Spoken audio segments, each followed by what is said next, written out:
বহু বছর আগের কথা। এক গ্রামে এক দরিদ্র কাঠুরিয়া তার পরিবার নিয়ে বসবাস করত। সে কাঠ কেটে যে কয় টাকা উপার্জন করত তা দিয়ে তাদের সংসার চালাতে খুব কষ্ট হতো, এমনকি ঠিক মতো 3 বেলা খাবার খেতেও পারতো না। এভাবে আর কতদিন চলবে বলো? আমাদের পরিস্থিতি কি কোনোদিন ভালো হবে না? আমরা কি 3 বেলা ঠিক মতো খেতেও পারবো না? আমি তো চেষ্টা করি, কিন্তু কি করব বলো? কাঠ কেটে খুব অল্প টাকা পাওয়া যায়। তুমি চিন্তা করো না, দেখবে আমরাও একদিন 3 বেলা ভালো মন্দ খেতে পারবো। তাই যেন হয়। পরের দিন সকালে কাঠুরিয়া কাঠ কাটতে জঙ্গলে যায় এবং কাঠ কাটতে শুরু করে। যখন সে কাঠ কাটার জন্য গাছে কুড়াল দিয়ে আঘাত করে, তখন গাছ বলে ওঠে যে, আমাকে কেটো না। আমি তোমাকে না কাটলে তো আমাকে না খেয়ে থাকতে হবে। তুমি যদি এখন আমাকে না কাটো, তাহলে তোমাকে আর না খেয়ে থাকতে হবে না।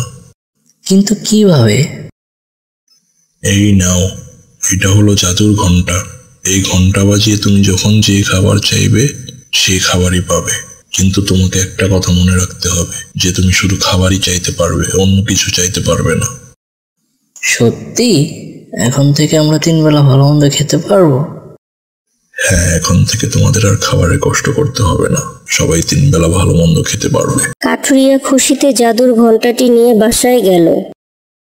এই দেখো আমি কি নিয়ে এসেছি। এই ঘন্টা দিয়ে আমরা কি করব? এইটা কোনো সাধারণ ঘন্টা নয়, এটা জাদুর ঘন্টা। জাদুর ঘন্টা? হ্যাঁ, এইটা জাদুর ঘন্টা। এই ঘন্টা বাজিয়ে আমরা যে খাবার চাইবো তাই পাবো। এখন থেকে আমাদের আর না খেয়ে থাকতে হবে না। তুমি সত্যি বলছো? এখন থেকে আমরা 3 বেলা খেতে পারবো? হ্যাঁ, চলো আমরা ঘন্টা বাজিয়ে খাবার চাই। এই কথা বলে কাঠুরিয়া আর তার স্ত্রী ঘন্টা বাজিয়ে অনেক ধরনের খাবার চাইতে লাগলো, আর সব খাবার হাজির হয়ে গেল।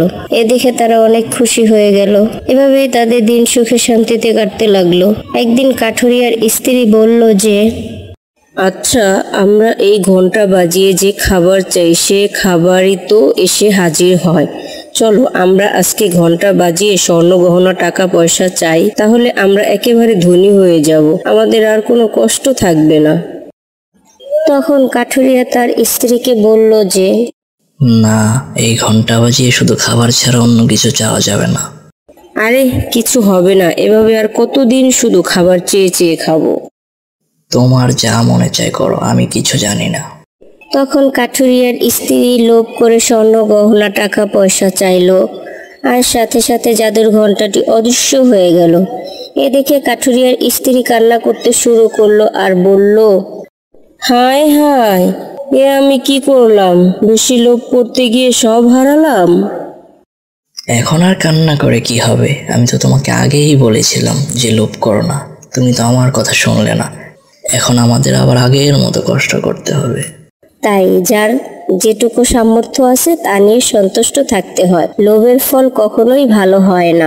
বন্ধুরা, কেমন লাগলো আমাদের এই গল্পটি? যদি ভালো লাগে অবশ্যই আমাদের চ্যানেলকে সাবস্ক্রাইব এবং লাইক দিয়ে পাশে থাকবেন। Thank you.